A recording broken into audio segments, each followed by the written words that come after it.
драги сограѓани, пријатели на книжевниот збор. Програмата ја започнуваме со настапот на групата Шербет. Трите шармантни и талентирани девојки кои во последно време постојано учествуваат на промоциите на делата на Јован Дамјановски. Повелете.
Издавачката куќа Феникс од Скопје годинава го издаде 20-тиот роман на нашиот Јован Дамјановски, насловен на работа од светот.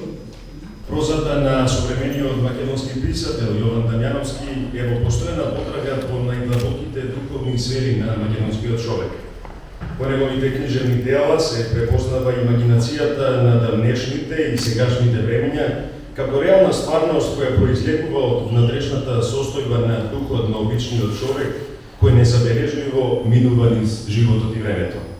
За ваква амбициозна книжевна задача е потребна широка и длабока психолошка анализа на современиот морал и етиката на живењето.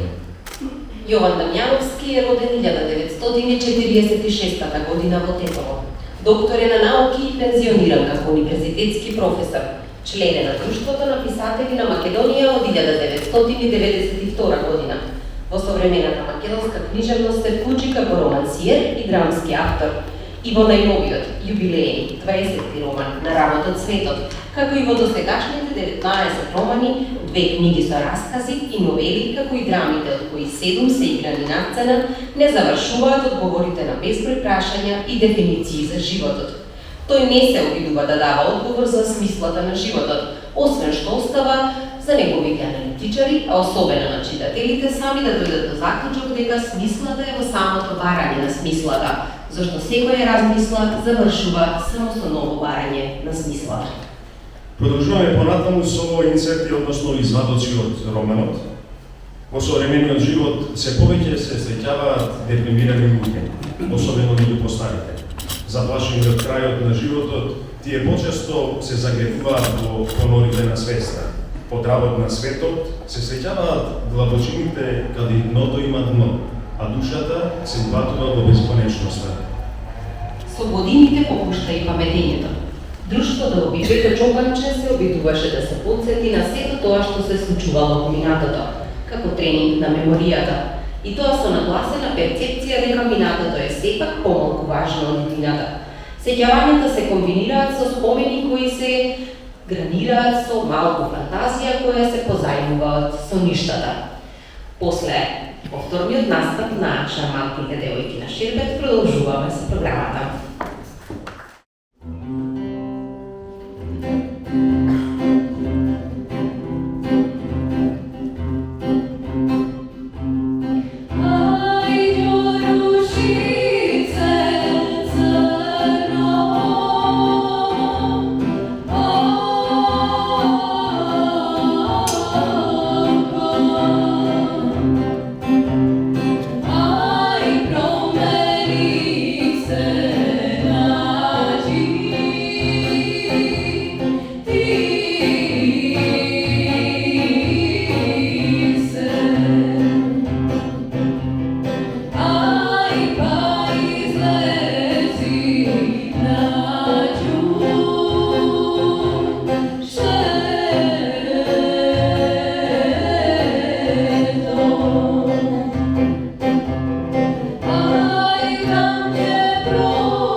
немаше избирани пораки, кодови и комбинации од некакви знаци, а сепак се манка да се определиме кон кои кодови поединечно да се стремиме во соништата јадето. Во овој роман нема такви символи, ниту отргнати јадра од срцето на некои углашки, каде сјајот ја открива чудесната моќ на милостивоста, пред која духовната топлина бара некоја кратка починка. Во дефиницијата за животот, филозофијата треба да утврди што е поважно, а што е за утеха. За главната личност на романот, доктор Ване, најважно е да знае колку е близко до работ на светот. И дали под работ на бездната светот е само сурова длабочина која извира и бунар со чиста вода, која може да служи за свежина на душите кои пропаднале од длабочината. На што останува од човека кој успеал да се ослободи од некоја илузија, ако тоа не е за заблуда, за нова илузија. Во современиот живот се повеќе има осамени личности кои заплашени од крајот на животот почесто се загледуваат во длабочините каде дното има дно а душата лежи во бестежинска состојба и се упатува во бесконечноста. И во овој 20-ти роман на Јован Дамјановски, на работот Светот, како и во другите негови романи, црниот превес на ноќта е за засолнување на иднината, навраќајќи се во минатото, зашто самото навраќање не е поглед наназад. Срамежливо се погледнува во иднината. Светот е променлив, но остава простор за радост, за нови надежи, за постојано будење на надежта, зашто секој човек е една голема човечка надеж. Староста е најдажната возраст во која меланхоличните штимунзи и елегичните расположенија предизвикуваат бунтовни акценти на страдањето. Во староста најлесно се стигнува до работот Светот, односно од животот. Пред своето надвешно волшебно огледало, авторот се прашува дали постои вага за мерење на емоции и какви се последиците од силните стресови. Ја повикувам Милена Илиевска да земе збор на оваа промоција. Повелете. Почитувани присутни, љубители на убавиот пишан збор, и вие откривачи и сонувачи на делата на Јован Дамјановски, искрено ќе бидам, не спремив ништо вечерва, немам напишано ништо пред себе, мразам да пишувам текстови на листови, бидејќи тоа ме ограничува, ме става во една рамка од која што потоа нема бегање. Ќе морам самата себе да се оправдам ако погрешам некој акцент или некоја заперка која проголтам. И тогаш тоа ќе ме мачи и ќе ме мори. Искрено во последно време не читам многу книги, затоа што сум запатена со своји дела, кои што сакам да ги доработам, но сакам по планината да ги поминувам во молчење, во размислување, во некоја собствена ретроспекција на тоа што имам јас направено до сега.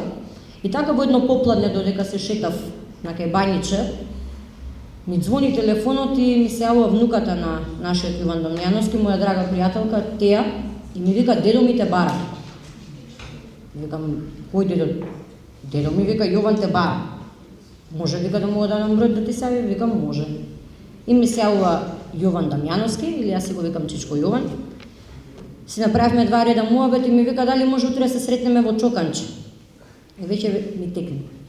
Викам, сигурно е за новиот роман, нешто сака да ми каже или па може би дај Боже да ми го подари. Одејќи на кај Чоканче, самата себе се испитувам и се викам: "А што можеш ти да му кажеш на Јован Дамјановски? Која си ти наспрем Јован Дамјановски? Човек со 20 книги зад себе, огромни романи, секој со по својата тежина независен од другиот, а сепак сложувалка во која што сите ние се бараме или можеби имаме наше парче да го дополниме, а нешто да одземеме, за потоа нашата слика да изгледа комплетна. Таа човечка илузија колку сакаме да сме комплетни сами пред себе. Јован Дамјановски беше со неговата сопруга, онака заседнат мекамлиски човек, како што јас си го знам, кроток, и си нарачуваме што ќе се напиш, како ќе се напиш, велам кафе без шеќер. Се насме онака шерецки. И ми вели: "Зошто пиеш кафе без шеќер?" Велам: "Затоа што тоа ми е навик." Почнуваме да зборуваме за човечките навики. Јован почна да ми раскажува од околу што е романот, а гледам држи книга пред себе некоја и меѓу љубопитноста велам: "Ова ли е новиот роман?" Вика: "Да, сакам да ми бидеш рецензент." Тогаш ме уби. Недела дена да расчиташ толкаво дело, филозофско дело, кое што има своја метафизика и тежина, невозможна мисија. Но бидејќи дадов збора, јас никогаш не го газам зборот што го имам дадено, му ветив на Чичко Јован дека ќе седнам и ќе го исчитам тоа дело, но разговорот веднаш помина на некои си подлабоки теми, од кои што првата реченица му беше: "Човек знаеш што се плаши кога е стар?" Велам: "Не. Тоа да биде оставен сам и се плаши од смрт." И некако ме пресече таа реченица, затоа што сите поминавме едно лудо време кое што ни фали, тоа е времето на ковидот.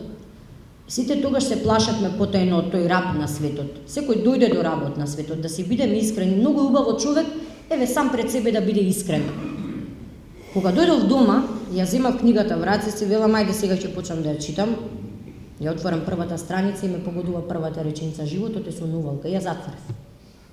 Си велам: дали Јован Дамјановски знаел кои се моите внатрешни страви. И верувајте, секој од вас што ќе отвори книгата, ќе се најде себе си. И кај Ване, и кај докторот, и кај сите други ликови што се уваат во романот. И сите ние ќе сватиме дека не еднаш, туку многу пати газиме до работ на светот. Тоа се нашите внатрешни стравови, таа метафизика во романот, тој символизам и филозофија, ми препорача Чичко Јован да го читам Јунг, ќе ми треба уште еднаш да прочитам Работ на светот, па после Јунг. Ќе ве наведе да размислите, како што ме наведе и мене, колку сме ние свесни за нашето минливо и менливо постоење. Дали не знаеме дека одиме на една клацкалка и живееме како прскалица. Има прскалица за нова година, ја палиме и свети се радуваме, мислиме дека ќе свети бесконечно, дека тоа е целта што сме ја постигнале, а всушност еден блесав момент ја снемува светлината и ние сме тажни. Не ни се исполниле сите наши сониште верувања и чукнало 12 часот, не замислив 12 желби, сега што? Сите наши стравови се јавуваат претежно ноќе. И тогаш се јавуваат и најголемите кошмари, најубавите соништа, кои што се мешаат со една човечка илузија, која што се претопува и се разлива како мастило неартикулирано ставено на бел лист хартија. А всушност тоа мастило кое што не е артикулирано се нашите зборови, стравови, сомнежи кои што ние сакаме да ги артикулираме во некоја сете убава поезија, да заличи пред светот. Ние треба самите да се пишуваме постојано, но и да имаме право да избришеме нешто. Затоа што тогаш ќе го поправиме тоа претходно што не плашам. Јас се плашев да ја дочитам книгата до крај, затоа што не знаев дали тој зевзем за кој што зборува Јован Дамјановски во книгата, таа длабочина, ќе ме најде мене затекната, како што многу ликови ги наоѓа затекнати во книгата. Инаку немам ексклузивно право да зборувам за тематиката, ќе го оставам да читате. Јован Дамјановски е човек кој што мене ми даде милиони идеи во 15 минути разговор. Што ќе беше да застаневме час и половина, појма немам. А ќе пробам некој ден да го намамам на некој така релаксирано кафе, да му извадам некои мои дела, па се надевам дека добро ќе ги процени. Кроток по карактер, но жив гороштак на зборот, мечувалец со зборот, ете тоа е Јован Дамјановски, верувајте ми. Во ова сулудо време, кога луѓето знаат да војуваат преку пушки и мислат дека се многу силни со дронови, само едни се вистинските војни, оние што владеат со зборот, а зборот е меч со двеоштрици. Како што во една своја книга Пауло Коелјо има напишано во Алхемичарот, зборот го носи човекот, а тоа е всушност меч. Ако го извадиш мечот од корицата, не смееш да го вратиш назад без да направиш добро дело. Јован Дамјановски со овој свој 20 роман направи едно прекрасно дело, не добро, туку предобро. Не стави на маса да се соочиме со работ на светот на мал милион начини, дали е преку сонот за Атлантида, дали е преку внатрешниот страв за саменоста, дали преку стоењето на балкони, гледајќи негде, размислувајќи ретроспективно за некои убави млади денови, повторно живејќи, плашејќи се кога ќе дојде крајот или кога ќе застане возот. Јас нема многу да должам околу возот, бидејќи Чичко Јован рано ти е да слезеш од возот. Ми кажа една анекдота што морам да ја споделам со вас, вели, со жена ми секој утро си пиеме кафе, ама таа го прави, и викам колку баба работа. Ми вели, секое кафе ти го запишувам на стара слава, Јоване. Па тетка Елица, ќе имаш да правиш уште многу кафиња, ама овој пат во тенџере, а не во џезве. Бидејќи овој човек има уште многу да ни каже.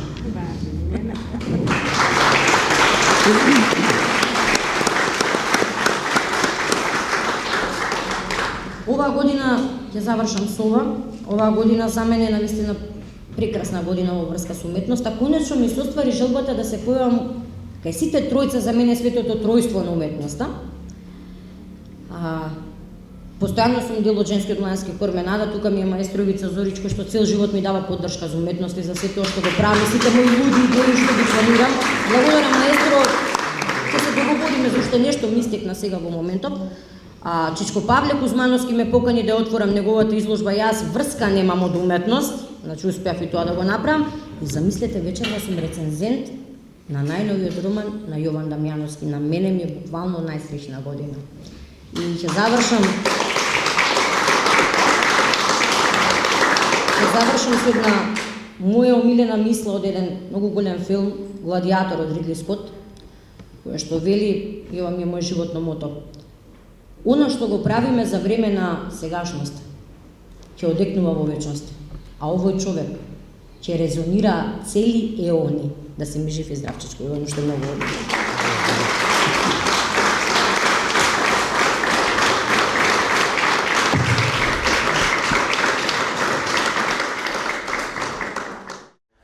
Во романот на работот Светот, символиката на екзистенционалниот немир е неизвестноста на иднината, која се огледалува во волшебниот осјај на огледалото на нашата македонска душа. Во овој роман, среќата се препознава како нежност, како надеж. Со некои подзаборавени канделца, во романот се насетува непознато и недопирливо кој израчат во насловот како арсенал на внатрешни конфронтации со свесно потиснување на недлабоките емоции. Тоа е напор да се засили стравот од зајди сонцата. И староста се мажи со сенки во сонот. Ва не замислуваше како би бил животот на земјата ако се смисли и се направи некој морален компас. И таков компас би се носел како некоја мајлија. Но сонот се сонува, но потоа веднаш се заборава. А душата ги разјаснува со ништата и таков е животот како ти е душата. Старите се обидуваат во себе да го објаснат тоа што се случувало во нивниот живот, а среќата никому со сигурност не му припаѓа. Во спомените нешто може и да се премолчи со некоја сценска декорација. А ние, нашата неубава вечерашна, нашите шербетки ги слушаме повторно. Повелете.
запис е човек да се доближи до среќата.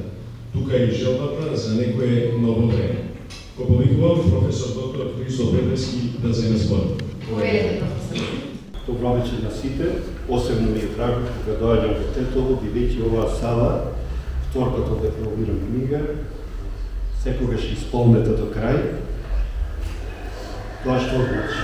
Значи дека авторот што се представува има многу роднини пријателства, а се разбира и требало да има и читатели.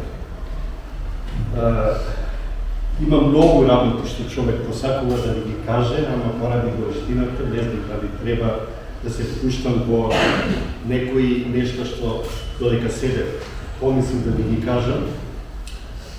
Например, ова со публиката. Кога дојде еден познат писател Момо Капел, кој ја организирахме на промоција во Скопје, и тој ме праша, а јас не бев влезен во салата 19-19 и не знам дали има 1, 2 или 100 луѓе, наистина не знае. И тој ми вели, Христо, или имаш ти велико родбина? Викам, па не, просечно, нормално. Па како вика, сега да не кажем оригинал, како ми правиш промоција во 12 часот во јули месец, ако немаш роднини? И јас не зависим како се качуваме по скалите, викам сега, не дај Боже сала да ја празна. Ама, Момо Капел е Момо Капел. Немаше место луѓето да влезат. Потоа репортери, тогаш Клинтон беше на Америка, ако бил Клинтон да беше бил. И мене ми моле се. Значи, ова го кажувам, да вистина срцето ми е полно, кога салата е полна. Посебно професорите, јас и Јован имаме тука слично со двајцата, предававме на тој славен универзитет во Свети Николе и знаеме што значи да предаваш пред 1, пред 10 или пред 50 студенти. Тоа околу публиката. И сега сакам малку да прокоментирам околу тоа дали да се зборува или да се чита. Организиравме на промоција на сајмот на книгата во Скопје. Еден писател се каже да испадне многу паметен. Усмено зборуваше и се заборави. Буквално, може би претера. Буквално сат време. Да гнявеше да ни докаже што читал, што знае и слично. Може да ние другите на ослабет. Ништо не знаеме, во публиката често има луѓе што повеќе знаат од тие овде што разборуваат. Тоа секојаш треба и професорот да внимава. Јас кога предавав, например, на Универзитетот Свети Апостол Павле Охрид, таму за инженерија, тој факултет. Таму сите носат научени. Што носат научени, значи многу читаат, да го познати. И се многу паметни. Но ти додека зборуваш, тие долу ги шпионираат, оттам те проверуваат. Што кажеш дали е точно. Така да секој се знае, внимавај што зборуваш, бидејќи секој збор ти го вака. Сега тој паметниот што многу усвоено зборуваше, сад времени луѓе сите. Јас му реков на следната промоција те молам да дојдеш со текст и да читаш, мислејќи дека тогаш ќе биде покраден.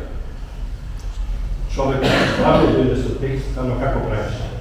Прочитај два реда, па прекини и пак усвен. Овде би сте ова да го кажам, ама не го кажам, така го кажам вака. И кога заврши промоцијата, те молам, ферниот пак усмен. Бидејќи ова писмено, твој испадна многу неписмено, многу долго. Сега, завршувам и многу да ви кажам, да чувствувам по лицата, по насметките, можеме до утре да ще се ни разборуваме, ама ние треба да се враќаме во Скопје, па има камери, има чуда, има филмичишта по патиштава. Затоа ќе видам сега, како што беше речено, ќе ви читам од збор до збор и ништо повеќе од ова што ми напишам. Значи, нема да прекинам, нема да додам. Видете. Романот на Работот Светот представува едно од најзрелите и најкомплексните остварувања во прозниот опус на Иван Дамјановски. Како негов 20-ти юбилеен роман, ова дело не е само продолжување на богата творечка линија, туку и нејзина синтеза. Во него се препознава автор кој со децении истражува духовни, психолошки и обсесивни состојби, но овде тие истражувања добива концентрирана, филозофски и изнијансирана форма. На Работот Светот може да се чита како роман за староста, но неговиот вистински опсек е многу поширок. Тоа е роман за границата. За границата меѓу јавето и словото, меѓу меморијата и заборавот, меѓу личната и колективната историја, меѓу разумот и стравот, меѓу светлината и сенката. Староста овде не е биолошка фаза, туку екзистенцијална состојба во која човекот се соочува со собствената конечност и со неможноста времето да се задржи или во наводници замрзне осеќавањето. Централните ликови, пензионираните лекари Бане ортопедот и Виктор психијатарот, се поставени како интелектуални субјекти на собствената старост. Нивната професионална биографија не е случајна. Преку телото и умот се отвора двојна перспектива за човечката состојба. Телото слабе, умот анализира, организмот старе, свеста се изострува. Токму во таа противречност се раѓа драмата на романот. Староста е време на физичко повлекување, но и на духовна резимираност, па и резигнираност. Дамјановски не ја патетизира староста, тој ја демистифицира, ја поставува како период на аналитичка смиреност, но и на скриена вознемиреност. Старите луѓе не се само жртви на болести и осаменост, тие се сведоци на собствениот живот, судии на собствените одлуки и хроничари на времето низ кое помина.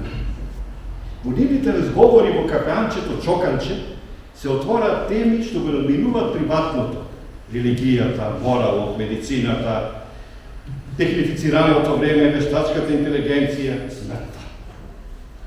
Тоа кафеанче станува миниатурен форум на цивилизацијска ревизија. Една од клучните поетички оски на романот е мотивот на сонот. Сонот не е декоративен елемент, туку структурен принцип. Тој функционира како сценска декорација во која се преиспитува реалноста.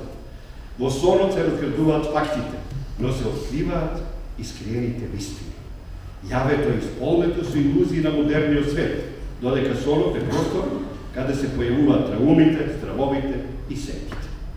Оваа димензија на романот може да се согледа низ призмата на аналитичката психологија на Карл Густав Јунг.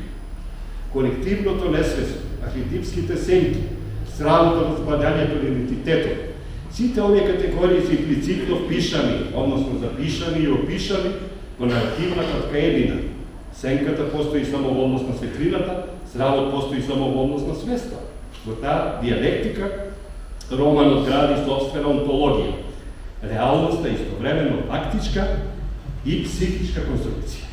Староста во романот е товарена со ментален стрес и со страх од распад на меморијата. Заборавот е најголемиот непријател. Тој ја поклопува личноста, го разнишува идентитетот и го засенчува минатото. Но истовремено минатото не е целосно сигурно за солниште. Во него има празнини, недоречености, премолчување. Секој човек, особено во третото доба, се соочува со прашањето: што беше навистина добро, а што лошо? И дали лошото подолго се памти од доброто? Романот ја проширува индивидуалната драма во колективна рамка преку мотивот на диаспората. Судбината на Бане, како дете бегалец од 1948 година, ја отвора историската траума на раселеноста. Расејувањето не е само географска дисперзија, туку и расејување на идентитетот. Патувањето на Виктор во Канада, сретбите со иселениците во Северна Америка, разговорите за припадност и националното ткиво, сето тоа ја проширува темата на староста и во рамките на темата на колективната судбина. Современиот печалба, според романот, живее меѓу просперитетот и осаменоста. Глобализацијата ветува можности, но создава и нови бездомности. Светот е отворен, но човекот се чувствува на работ на собствениот идентитет, на рад на духовната сигурност. Таа метафора на работ добива повеќе својно значење. Тоа е работ на животот, но и работ на цивилизацијата. Особено впечатливо е третирањето на смртта. Таа не е сензационалистичка, туку рационализирана. Смртта не прави разлика меѓу природна и неприродна, меѓу случајна и намерна. Таа е единствената известност во светот на релативизирани вредности.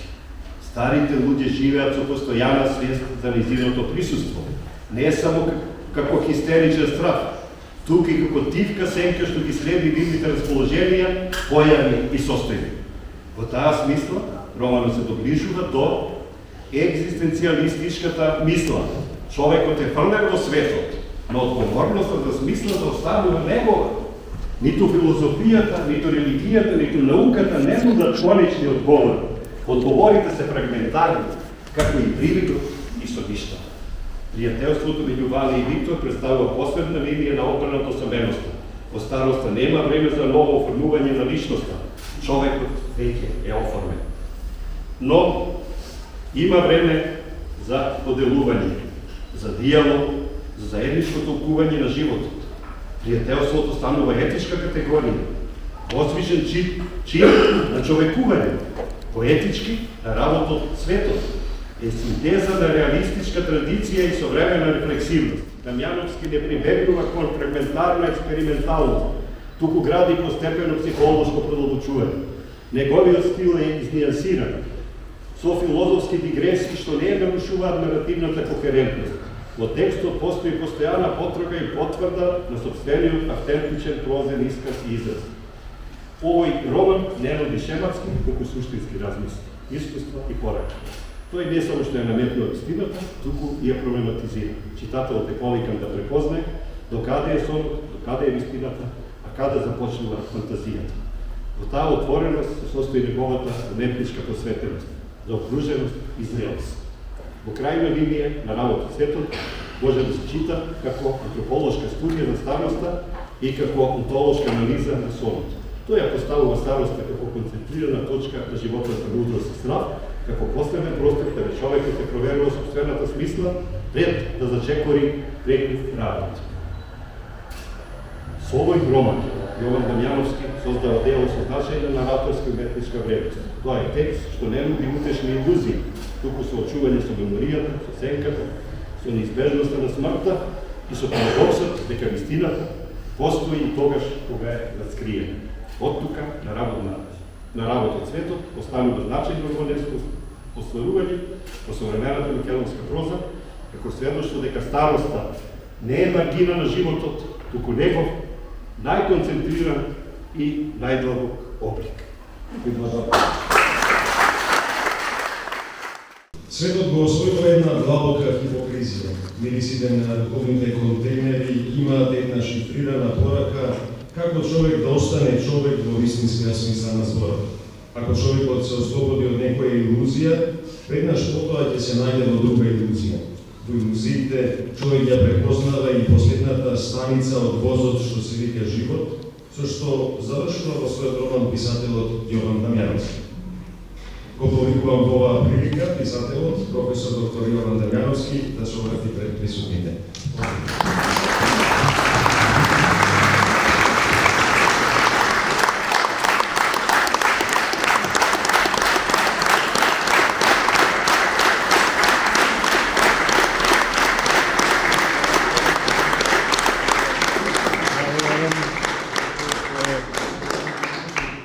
Добро е што се покажувам пред вас. Многу ме познаваат од помладите години. Верувам дека ваков како што сум денеска, со 80 години, ме препознавате. Инаку во овој роман пишувам и за старост. И често пати се осврнувам на феноменот на старост. Зашто староста е тежок товар. Тешко се издржува товарот на староста, ама е и среќа да се доживее. Многу мина порано отидоа од моите 80 години. Јас сакам денеска да ви заблагодарам, но едновремено да кажем што е тоа што јас го пишувам, што е тоа што јас сум одговорен пред својата трага во животот. Сакам да кажам дека 20 романи са дел од моето отвораштво. Јас имам напишано многу текстови, многу раскази, многу новели, многу драми, од кои 7 се играли на сцена. И сум горд на трагата што ја оставам. Но сакам да кажам едновремено дека во мојата активност, книжевна активност, се служам со неколку личности кои што во светот се големо име. Тоа е првата личност е психологот Карл Густав Јунг. Да ве подсетам. Карл Густав Јунг е таткото на книжевната, на психолошката, На психоанализата. Психоанализата, ама аналитичка и комплексна психоанализа. И јас се служам со неа. Сакам да ве подсетам што зборува Карл Густав Јунг. Тој вели дека некои луѓе во животот, во овој свет на хипокризија, се служат со маски, како што ние се служевме кога беше короната вирус. Се служат со маски, зашто сакаат да бидат видени така како што сакаат да бидат видени, а не какви што вистински се. Лицата им се маски. Да, лицата. Без да без да носат со маска платно. сакаат да бидат видени како што сакаат да бидат видени, Да. не какви што вистински се. И уште нешто да ви кажам за Карл Густав. Карл Густав вели дека секој од нас не е само една личност. Најмалку има двајца Така. во нас. Јас се обидувам во моите романи да пишувам за луѓето кои што не се само добри или само лоши. Тоа е карактеристика на една нова психологија, филозофска доктрина што се вика Толстоевштина. Во човечкиот живот нема само лоши или само добри луѓе. Туку има луѓе кои што се или добри или лоши, во зависност од односите од кои ќе се најдат во животот. Така да се обидувам по својата трага книжевна, а книжевна работа и книжевна трага е тешка работа. Не е тоа за фалење, а е добро да се признае, добро е да се пофалат луѓето кои што се занимаваат со литературата, зашто литературата, мојата литература е еден книжевен феномен за да се направи допир со стварноста, до вистинскиот живот. Така да, еве, пред вас стојам со една длабока воздишка за радост, дека има луѓе што ме посетуваат, што ме читаат. Тоа е и повеќе од тоа што може човек да го заслужи во животот. И не може повеќе од еден обичен човечки живот да се постигне, отколку што јас го постигнав. Сум горделив на тоа, ви благодарам што ми покажувате дека оставам трага и тоа ме прави и горделив како човек во нашата средина, во Тетово, во нашето Тетово. И порано со Андро Апостолски, еден познат човек во Тетово, музичар, кој што беше директор на музичко училиште, пишувавме и музика, се занимавав и со музика, и напишавме една песна за Тетово. Песната за Тетово, вечерва, мои драги девојчиња, ќе ја испеат и да се почувствуваме и како тетовци. Ви благодарам.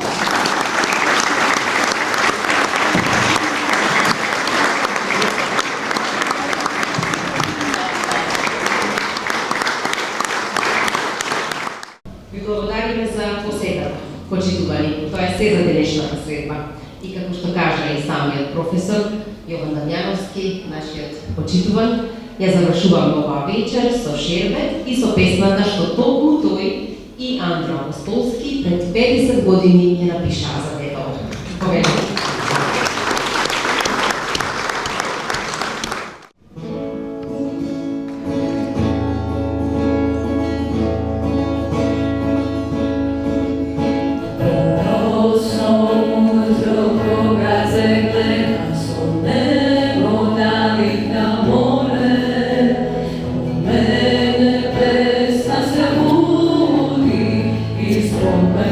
Utro se ljudi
Thank